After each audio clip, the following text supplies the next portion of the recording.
आपल्यासोबत शरद पवार गटाचे आमदार अभिजित पाटील आहेत. सर, आज राज्याचा अर्थसंकल्प सादर करण्यात आला. काय एकूणच पहिली प्रतिक्रिया आहे? नाही, अर्थसंकल्पात आज काही खास मिळालंय असं वाटत नाही. कर्जमाफीच्या बाबतीमध्ये 2 लाखाची घोषणा केली, परंतु आज शेतकरी त्या ठिकाणी खूप मोठ्या अडचणीत आहे. आणि निकष काय लावणार, पात्र शेतकरी म्हणजे काय, हा सगळ्यात महत्वाचा प्रश्न बघण्यासारखा आहे. आणि कधी देणार ही काय तारीख नाही दिली, फक्त या तारखेपर्यंतच्या शेतकऱ्याला देणार एवढं सांगितलं.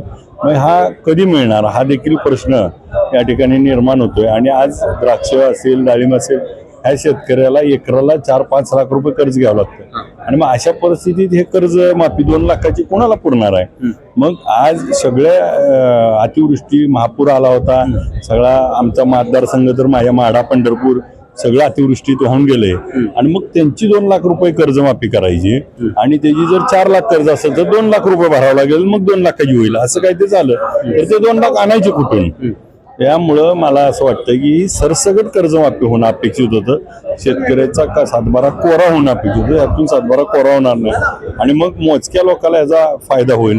आणि सगळे जे अडचणीतले शेतकरी आहेत त्यांना त्याचा फायदा होईल असं वाटत नाही.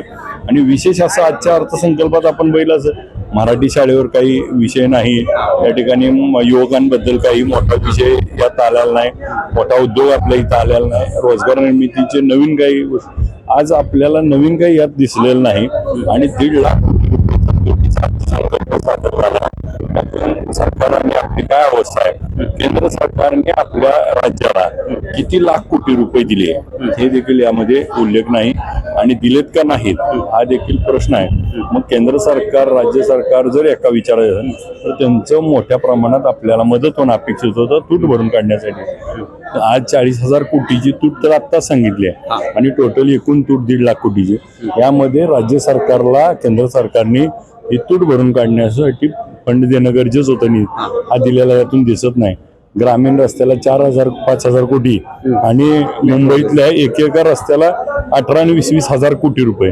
हे ग्रामीण आणि शहरी हे जे दुफळी निर्माण करायचं काम होतंय हे महाराष्ट्राला न आवडणार आहे. लाडकी बहिणीच्या संदर्भात 2100 रुपये देणार अशा प्रकारचे देखील यापूर्वी सरकारने सांगितलं होतं, पण ती अद्याप मागणी पूर्ण होत नाही. की याकडे कसं आता आपण बघितलं असेल तर लाडक्या बहिणीची 2100 रुपयाच्या बाबतीत काय बोललेले दिसत नाही, परंतु आपण बघितलं असेल तर नेमके किती आज मागच्या काळात होत्या लाडक्या बहिणींना, आता किती लाडक्या बहिणी कमी झाल्यात हा देखील या अर्थसंकल्पात. कारण आपण जर लाईटच्या बाबतीत बघितलं तर 7.5 HP ह्याच्यात तर मगाशी बजेट सादर करताना मुख्यमंत्र्यांनी सांगितलं पूर्वीच्या याला 30 काय 35 हजार कोटी दिले आणि आता 20,000ची तरतूद केली. म्हणजे मग लाईट कनेक्शनचे शेतकरी वगळणार आहेत का? नेमकं काय होणार आहे हे आता डिटेल बजेट बघितल्यानंतर त्यावर बोलतोय.